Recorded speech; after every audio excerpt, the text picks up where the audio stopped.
अस्सलाम वालेकुम, आप देख रहे हैं पीए न्यूज HD और मैं हूं आपके होस्ट सादिया बतूल।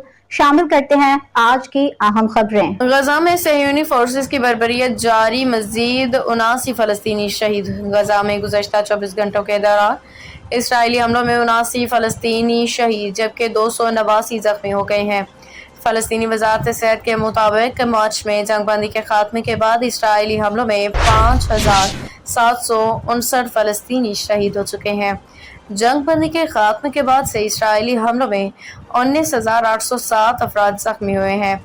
फलस्तीनी हुकाम के मुताबिक 7 अक्टूबर 2023 के बाद से इसराइली हमलों में 56,077 फलस्तीनी शहीद और 1,31,848 जख्मी हो चुके हैं। फलस्तीनी अथॉरिटी ने ईरान इसराइल जंग बंदी के बाद गजा में भी जंग बंदी का मुतालबा कर दिया है। न्यूज स्टूडियो से अब तक के लिए इतना ही। मजीद खबरों और अपडेट्स के लिए देखते रहिए पीए न्यूज HD।